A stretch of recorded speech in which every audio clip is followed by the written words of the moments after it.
కాంగ్రెస్ టీడీపీల కలయిక కొంత కొత్తగా ఉన్నా ప్రజల్లో సానుకూల స్పందన వచ్చిందన్నారు కాంగ్రెస్ సీనియర్ నేత రేణుకా చౌదరి. తాజా పరిణామాలతో కేడర్ కూడా చాలా ఉత్సాహంగా ఉన్నారన్నారు. కేసీఆర్ ప్రశ్నలకు ప్రజలే సమాధానం చెబుతారన్న ఆమె దేశవ్యాప్త చర్చకు ఖమ్మం సభ వేదిక కాబోతోందన్నారు. ఖమ్మం సభ వేదికను పరిశీలించారు రేణుకా చౌదరి.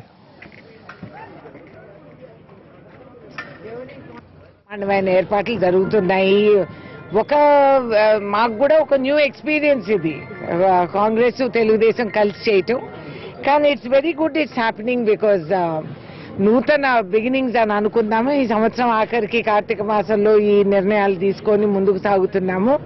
రాజకీయ పరంగా మనం ఏమిటి అనేది ఒక న్యూ మెచ్యూరిటీ అనేది మనం చూస్తున్నాము. కేవలం మన గురించి ఆలోచించుకోకుండా అవసరం వస్తే ఒక మెట్టు తగ్గటం, మెయిన్ గా మన లక్ష్యం ఏమిటనేది రాష్ట్ర కేంద్ర ప్రభుత్వాల్లో మార్పు తీసుకురావాలని ప్రజలు మోగిన వాళ్ళ కంఠాన్ని మేము విని వాటికి రెస్పాన్స్ గా మేము ఈ నిర్ణయాలు తీసుకోవడం జరిగింది. ఇనిషియల్ గా రెసిస్టెన్స్ ఉండింది, కానీ అందరూ కూడా ప్రజా వ్యతిరేకత ఏమిటనేది టీఆర్ఎస్ మీద మీరు గమనిస్తే దాన్ని మేము మా బాధలన్నీ మర్చిపోయాము. ఐ థింక్ ఇది కలిసి ఫస్ట్ ఇక్కడ ప్రభుత్వాన్ని ఏర్పాటు చేసుకుంటే బహుశా ఎప్పుడు లాగా Khammam will be the historic place.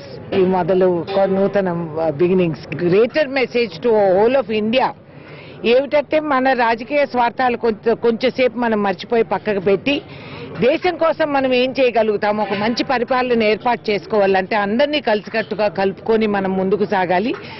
అందువలన కొన్ని త్యాగాలు కొన్ని ఇవి మనం చేసుకోవాలి, కొన్ని మార్పులు తెచ్చుకోవాలి. క్యాడర్ని కన్విన్స్ చేసుకోవడం కొంచెం సమయం పట్టింది, కానీ అందరూ ఇప్పుడు ఆ ఊపులోకి వచ్చేసారని నా నమ్మకం. అండ్ ఇది ఒక న్యూ ఎక్స్పీరియన్స్ గా అందరం కూడా భావించి ముందుకు సాగుతారు. అది ఇన్ఛార్జీలు బట్టి విక్రమార్క గారు చూసుకుంటున్నారు. అలాగే కాంగ్రెస్ పార్టీ కార్యకర్తలకి ఇది ఇంట్లో పెళ్ళో పేరెంటమో కాదు కదా, ఇది మాకు పార్టీకి చేసే కార్యక్రమం. కాబట్టి దాంట్లో ఎప్పుడు కూడా ఖమ్మం జిల్లా ఇస్ నోన్ యాజ్ కాంగ్రెస్ జిల్లా.